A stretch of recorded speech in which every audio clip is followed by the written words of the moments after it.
You guys might not be aware of this, but even if you've never read Romans or you've never heard a sermon preached on Romans, it's already had a massive impact on you as, I guess, in your Christian life. It's arguably had the biggest influence on you than any Bible book.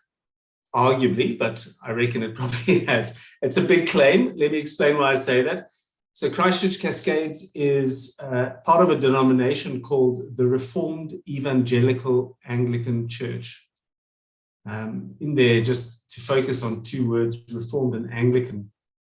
And I guess this is going to help you see from a sort of a big church perspective to even just an individual perspective, how Romans has shaped you. But being a Reformed Anglican church, CCC stands in the Protestant Reformed tradition. So churches in the Protestant Reformed tradition can trace their steps back to Romans in two big ways, through two people. And the first of those people is a guy called, let me just make sure I can work there you go, called Martin Luther. Martin Luther was the German reformer in the 1500s who, through his study of Romans, began or lit the fire under the Reformation, which is what caused the Protestant churches to come to be. And it was particularly Romans chapter 1, verse 17, which says, "For in it," that's the gospel, "the righteousness of God is revealed from faith to faith, just as it is written, the righteous will live by faith." Particularly through that verse that Luther saw the door of the gospel and the door of faith being opened for him. And so his understanding of what that meant is, I guess, his subsequent conversion and his work to bring up the gospel to the people of Germany, that changed the Christian landscape in Europe, as well as obviously the countries like South Africa that were colonized by European countries later. So Luther is the first guy that's had a massive impact on churches like ours and therefore on us, and Romans indirectly through him. The second guy is a man from North Africa who was called Augustine of Hippo. He lived between 354 and 430 AD, and his contribution is actually twofold. Firstly, he was a great influence for men like Luther, and other reformers who came after him. People like John Calvin, people like Thomas Cranmer. Thomas Cranmer was the Anglican reformer, where Reformed Evangelical Anglican Church. So that's the impact Augustine has had on us even more directly, and a lot of others. And some people think that after the Apostle Paul, Augustine is the person who has had the most impact on Christianity since Christ. So the first way Augustine influenced us and has had an influence on us, or Romans has had through Augustine, is because everyone else read him and everyone else kind of grasped what he said. The second way he was an influence is that he was actually converted through Romans as well. So, he had a massive journey of faith. He'd come from quite a pagan background. His mum was a Christian and she'd been praying for him since he was a kid. And at one point, he's wrestling with issues of faith and things where he's sitting in his garden and he hears a child's voice saying, "Take up and read, take up and read." And so he picks up the Bible that's next to him and he opens it to Romans chapter 13, verse 14. He reads the verse and boom, he is converted. And so Augustine, or Romans, has influenced us because through it, Augustine was converted, and through him, the theology of the Protestant churches, and especially the Reformed churches like ours, has been massively shaped. He's had a massive impact on us. So before I carry on, maybe just one more guy, just on a different sort of level. If you're a musician, if you like Christian music, whether it be modern music or hymns, John Wesley. John Wesley's hymns form, I guess, the background of many of our older and some newer songs. If you grew up in a church school or a chapel school, you would have sung Wesley's hymns. He was converted, or his faith was renewed. I'm not sure which it was. I don't know if he was sure. he was, let's say he had his faith renewed as he was listening to a reading of Martin Luther's commentary or introduction to the book of Romans. So a commentary, for those who aren't aware, it's where a theologian will take a book of the Bible and basically write a book on that Bible book. So here's John Stott's commentary on Romans. So he writes an introductory essay. He then has something to say about every verse or every section. And John Wesley was sitting in a reading group, and the guys were reading the introduction to Martin Luther's commentary on Romans. And he says it felt like the scales fell from his eyes, and he was converted. And so Romans has had an influence on his faith. It was the doorway to his faith and the doorway, therefore, to his music. So in a church like ours, a Protestant Reformed church, you have already had a massive dose of the influence of Romans given to you. And even if you don't read Christian books, even if you had never heard of Martin Luther or Augustine, you've listened to my sermons. And Romans has had an impact on you through that, because not only have I studied men like Augustine and Luther and their shape in Romans, but I was converted through the book of Romans. It's one of the reasons I think I'm excited, nervous, and emotional about preaching Romans this year. And it's because it's meant a lot to me. It was the part of the Bible that I wrestled with in my journey to faith and wrestled with for quite a long time. And so if you've been at CCC for any length of time and have listened to my sermons, you don't blame Romans, but definitely Romans has had an impact on you, because it's what God used to bring me here. So considering the fact that Romans has this humongous influence on us as Christians, especially in our tradition and in our church, I don't want to tonight, go into the depths of Romans, even in this overview, because there is so much in it. What I just want to do is very simple. It's very basic. I want to highlight some of the reasons that Romans was written, have a look at some of the basic detail in the shape of the letter, the flow of the book, some of the big themes that we discover in there, and then think about why we are preaching it at CCC and why we're actually taking some time on it. And then hopefully that will give you, and Richard and I, as we preach through it, this framework to see everything in. So use tonight as kind of like as a framework to fit all the stuff in that we're going to do over the next 8 or 9 months. So here goes. As he finishes his third missionary journey, I almost pointed to the screen to show you guys, but it's a bit dumb. Have a look on the top left, Macedonia and Achaia. Paul is going to travel through Achaia, Macedonia, and then through the Asian province, all the way back to Jerusalem. And he says that he writes the letter to them as he's on his way back to Jerusalem. So in chapter 15, verse 25, he says to them, "At present, however, I am going to Jerusalem, bringing aid to the saints."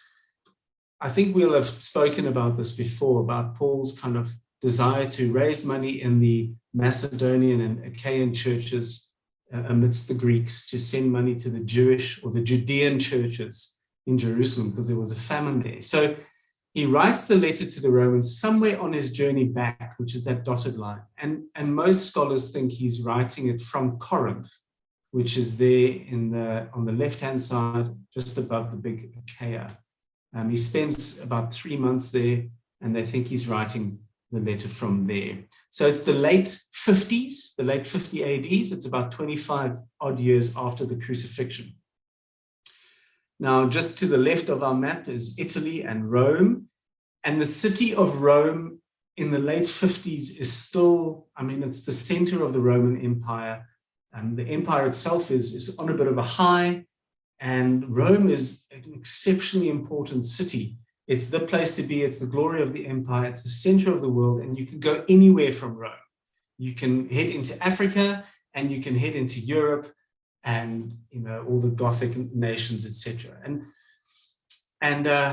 So that's what makes it so key to the spread of Christianity in the late first century. Somewhere between 15 and 5 years, not 100% sure when exactly, between 15 and 5 years before Paul wrote Romans, the emperor at the time, who was called Claudius, he ruled from 41 AD to 54 AD, he expelled all the Jews from Rome. This historian called Suetonius says, as the Jews were making constant disturbances at the instigation of Chrestus, which people think might be Christ, that's Claudius, expelled them from Rome. We see it mentioned, actually, this thing in Acts 18, where Paul meets Priscilla and Aquila, who become big buddies of his and missionary partners of his in Corinth, because they had left Rome because the Jews were expelled. As Suetonius puts it here, it's probably the fault of Christians. It's probably because of the spread of Christianity that the Jews were kicked out of Rome. It's not because Christians were being mean to Jews, but because the preaching of Jesus was causing a ruckus within Judaism. So it's hard to imagine now, because we've got this massive distinction between Christians and Jews in our world. But at that point in time, in the 50s and even a bit later, Christianity was seen as a sect of Judaism. And Christians themselves, well, the Jewish Christians, the Christians who had come from a Jewish background, they saw themselves as true Jews. They were the Jews who had followed the Jewish Messiah. And if you think about the missionary journeys that Paul was, that he and the apostles, they always went from city to city, and they first went to the synagogues, first to the Jew, then to the Gentile. So the Christian church was made up, in the 50s at least, was made up of a mix of Christians from Jewish background and Christians from the Gentile background. So when what's his face, Claudius kicks all the Jews out of Rome, he's kicking Jewish Christians out as well. So anyone who is seen to be from a Jewish background, they're out of Rome. So all of these Christian Jews leave the city. And so what's left of the Christian church in Rome is a church that is the majority Gentile, Christians from a Gentile background. And so the church takes on a highly Gentile culture. And I don't mean that in a bad way. It's just, like, let's say for argument's sake, the church in Rome begins to look very Roman. And Claudius's edict is reversed just before Paul writes Romans. And so all these Jews and all these Jewish Christians can go back to Rome. And they get back to Rome, and they find that the church looks different to what it did when they left. So people from Gentile backgrounds are not as fussed about circumcision as people from Jewish backgrounds were. They're not fussed about keeping Saturday as the Sabbath. They focus on the Lord's Day. They don't worry about eating bacon or meat like anything like that. They're much more relaxed about the laws of the Old Testament than Jewish Christians were. And actually throughout the New Testament, you see that the Gentile-Jewish division, or the issues that arise from the Gentile and Jewish background, are probably the massive issue that the church faced in the first 50 years of its existence. And as you read Romans, you see that it's not much different. There are big issues at play, and you discover them towards the end of the letter. So here's what Paul sets out to do. He wants to use Rome as a missionary launch pad. You see that in chapter 15 and 16. He says he wants to come and visit them, but his intention is to go to Spain and preach or evangelize people in Spain. He wants to use Rome as the stepping stone, and to do that, therefore, you need a united church to back him, to support him, to give him financial assistance, etc. So he writes Romans to give this really thorough outline of what the gospel is and what the gospel does, the reach of the gospel, so that they can understand that they are united as Gentile Christians and Jewish Christians in a lot of things. Firstly, in their need of the gospel, and secondly, in their experience of the gospel, how the gospel for all people brings us to Christ and is lived out through the Spirit. And then also the life of the gospel, how a Spirit-filled life is the same for all Christians, regardless of where you're from. And so Romans is basically this, I don't want to say concise summary, because it's a detailed summary of the gospel in order to help the Roman Christians understand who they are in Christ as individuals and as a church family, in order that they can be effective mission partners for Paul. And here's how we trace that. Just as I get to this overview of the letter, this is a very short overview. When you look at a lot of the commentaries, you can expand on this overview in many ways, and I'm going quite simplistic, but I think it just captures the big ideas. So chapter 1, verse 1 to 17, which we looked at. I've got the laptop going and the Kindle to read off, so I'm pressing the button every now and then to go ahead on the one and not the other. So in Romans 1 to 17, 1 to 17, he introduces the main themes, and we saw some of them already last Sunday. We'll look at the rest of them this week. Look at the gospel, mission, the scope of the gospel, that it's for both Jew and Gentile, and the fact that the church in Rome, people of all backgrounds, both Jewish and Gentile, are, if you look at chapter 1, verse 5, loved by God and called to be saints. All of you, no matter what your background, you're loved by God and called to be saints. And the content of the gospel that is there in the first 17 verses includes the righteousness of God.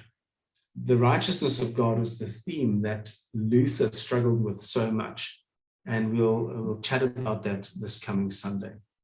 In the second section, which is chapter 1, verse 18 to 3, verse 20, this is, I think, the difficult part of the letter for us as modern day people, because he outlines the universal need for the gospel. So he basically says, pagans need the gospel, Gentiles need the gospel, because as they have put away God, they have become, I guess, we'd say bad people. And then he goes, but before you guys who think you're good people start judging, you need the gospel as well, because you also sin and fall short of the glory of God. And even you guys who come from a Jewish background and think that the fact that you are descendant from Abraham makes you special, you need the gospel because you are also sinful. And so basically, he just kind of breaks down all the sort of protections we put around ourselves to think we're nice people or good people. And he says, no, actually, all have sinned and fallen short of the glory of God. So just a heads up, not this coming Sunday, but from then on for 3 Sundays, it's going to be tough listening, because, and it's meant to be, because we are all meant to see and understand that we are not inherently right before God. But then the third section is chapter 3, verse 21 to 4, verse 25, where he outlines the gift of justification by faith, that God makes us right with him through the death of Jesus Christ on the cross. He makes the point that faith has always been the way that God has saved, going back to the Old Testament, and that faith has always been this gift that God has given people if they believe in his promises. Chapter 5, verse 1 to 8:39, beautiful section of the book, and probably a lot of people's favorite section of the letter is, what does a life shaped by grace and faith look like? and how is it fueled by grace and faith. Chapter 9, verse 1 to 11:36, the bit of the book that most of us like to skim over, where he talks about Israel and election and all of that stuff, I think is less about election or what do you call it, predestination, and more about how God has remained faithful to his promises to Israel, even in the coming of Jesus Christ and in the faith of the Gentiles. He makes the point there that God has not deserted his Old Testament people. In fact, this is how things were always meant to be. And so it's just an encouragement to, I think, especially off the high of chapter 8. Chapter 8 finishes with the, we are more than conquerors through him, and all those beautiful things we've been called, chosen, glorified, all of those things. What then shall stand against us? I'm forgetting the verses that I know so well, neither life nor death. I'm convinced neither life nor death, neither angels or demons, all that stuff. And you go, well, that sounds beautiful, but what's happened to Israel? And in chapters 9, 10, and 11, Paul says, oh, actually, God has not dropped the ball there. He is still faithful. And on top of that, chapters 9 to 11 are meant to give a big dose of humility to the Jewish Christians and the Gentile Christians as they consider one another and their place in God's kingdom, which is very important, because then from 12 verse 1 to the end of the letter, there's this exhortation based on the understanding of God's mercy to live for Christ as a church and be unified as a church of Christ. And so there's your shape of the letter. And Romans is incredibly dense. And as I mentioned before I started this thing, there are sections within sections. But to me, this is the biggest overview, and I think the best one that you can just sort of use as a hanger to shape it, to put things on. And you establish the global need for the gospel. You establish the global reach of the gospel, the global impact of gospel life, and the global potential for reaching the lost. Wrong one again.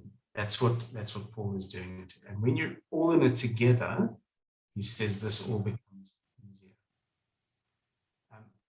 Before I get to why we're going to preach through Romans, are there any questions just on this before I carry on?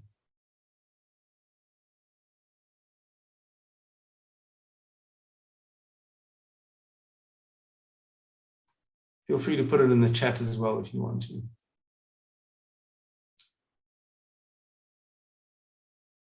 Okay. Why preach through Romans? I mentioned on Sunday that it's so full of gold and you want to kind of look at it.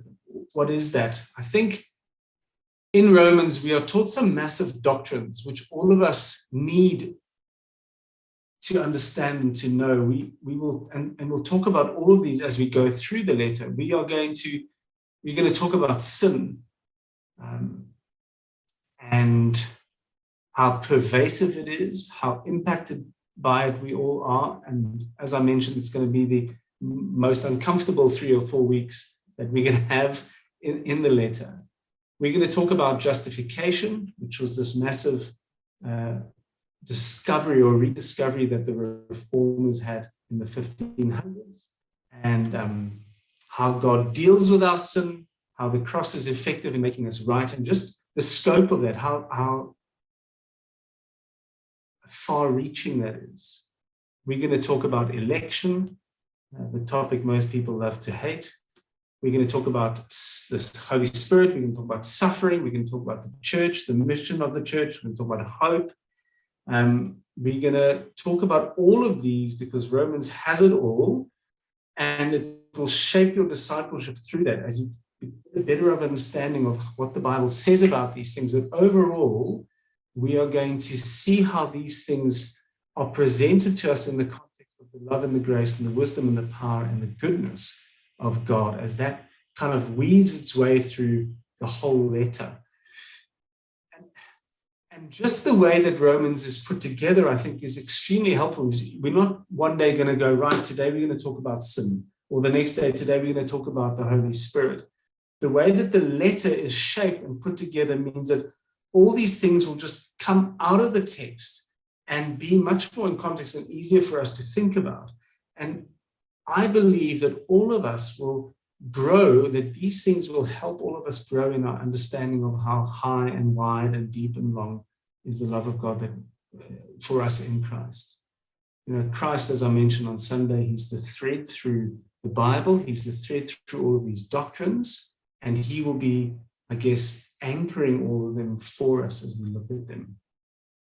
And you actually begin to see, I think, how he is the answer to the big questions we have when it comes to things like suffering and sin and election and hope. I think that's the beauty of Romans. Not only is its content so rich, but just the way that God in his providence had Paul write it means that it is beautifully presented to give those things to us.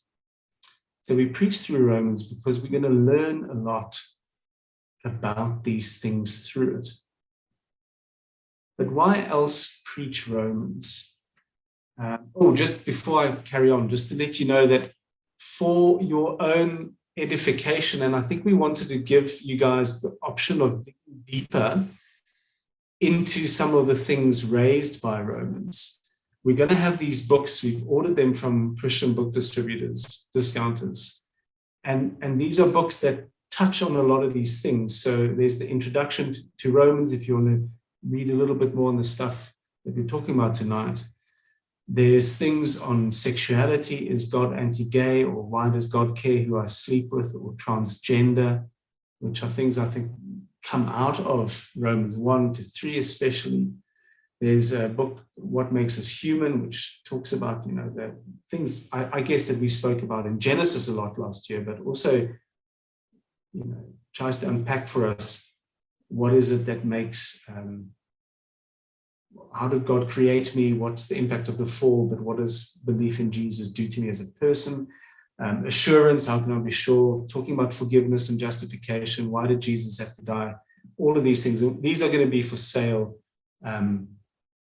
throughout the year at church if you want to dig in a bit deeper. And if there are other things that you'd like to do, so podcasts or sermon series other than our own, I'm happy to recommend some for you through the year. I think that if you want to do other Romans things on the side to help you kind of get to grips with this book this year, that'd be fantastic if you have the time to do that. So here's the other reason why we want to be preaching through Romans this year. Number one, it's because our world needs to hear the gospel. Just like every other generation that needed to hear the gospel, so does ours. And we as Christians today, I think, are, well, maybe other generations were as well, but we're in danger of forgetting that people need the gospel. We think everyone is okay, or we don't care, or we just get on with our life, really. So we need it because of that.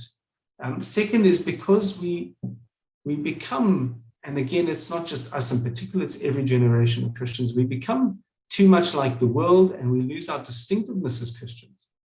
And so Romans will show us what it means to live a spirit-filled, gospel-driven life and how we can be distinctive in our day and age.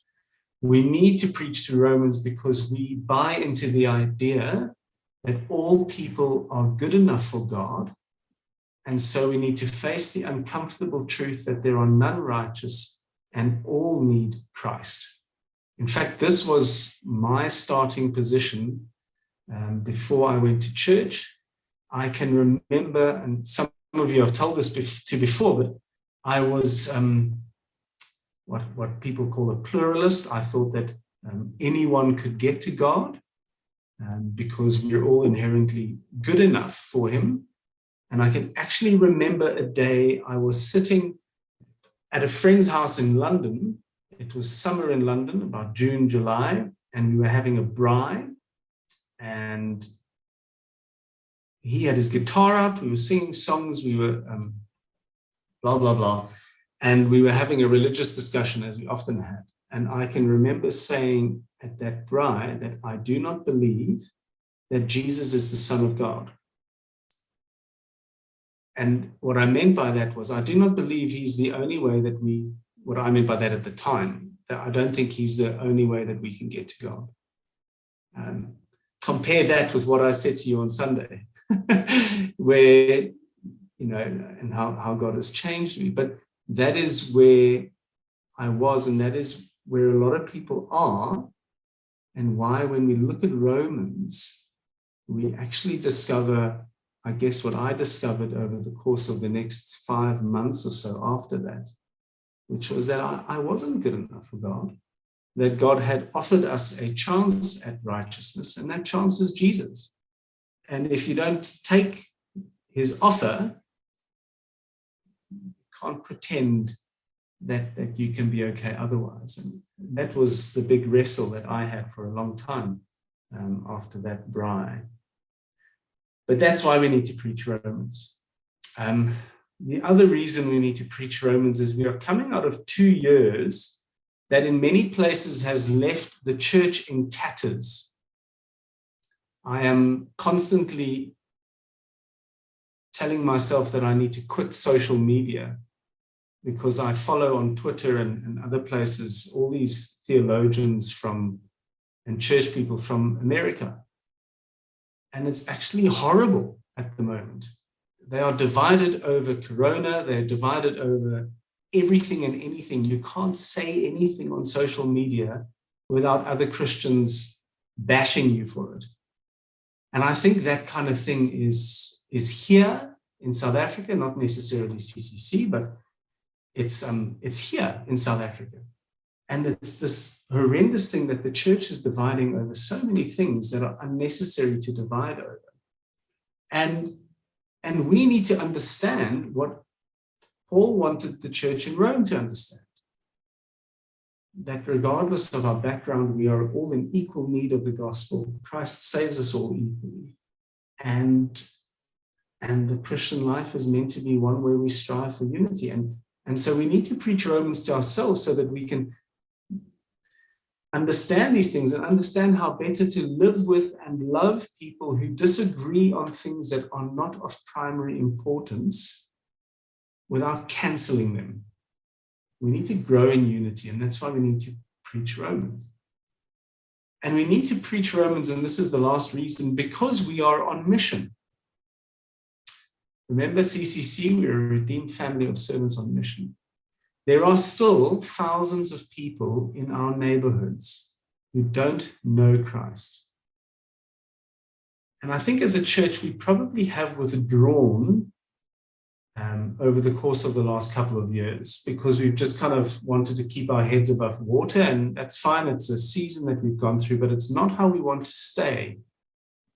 We want the people in our neighborhoods, the reason that we planted CCC, we want to take the gospel to people so that they can meet the God who is for them.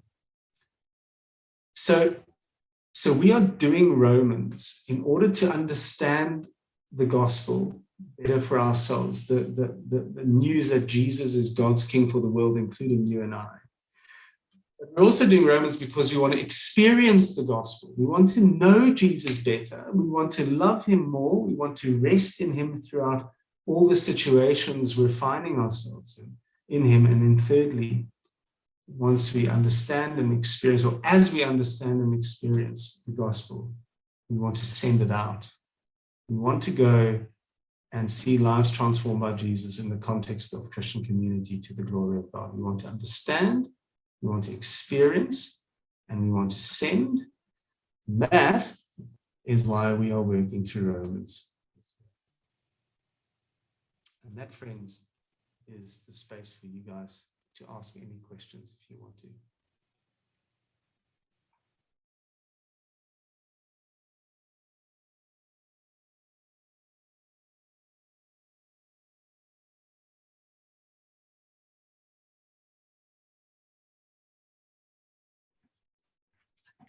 Can I say Super Mario for the piece? Mundy, you're muted. Can't hear you. Sorry. Mike, I saw your thumbs up and I was confused as to whether that was just a cool or you have a question. I've forgotten my Zoom etiquette. You need to brush up on that, Mundy. It's been too long. No, it was just that's great. I understand. Cool. Thanks.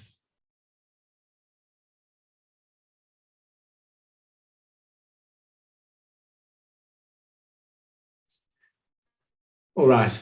Well, other than those books that we're going to have at the book table, if you are keen to get into Romans, I mentioned commentaries, and there are some that, they're like tomes like this, and they are big things. I would recommend two ones for you if you're keen to study Romans for yourself a bit. It's the one I pointed out. It's called The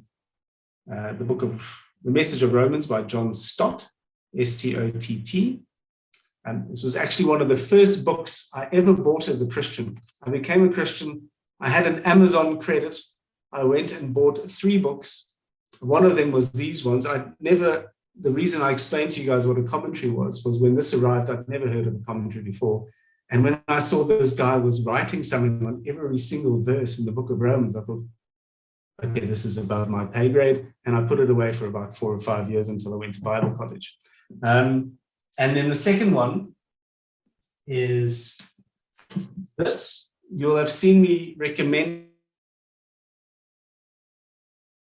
the books in this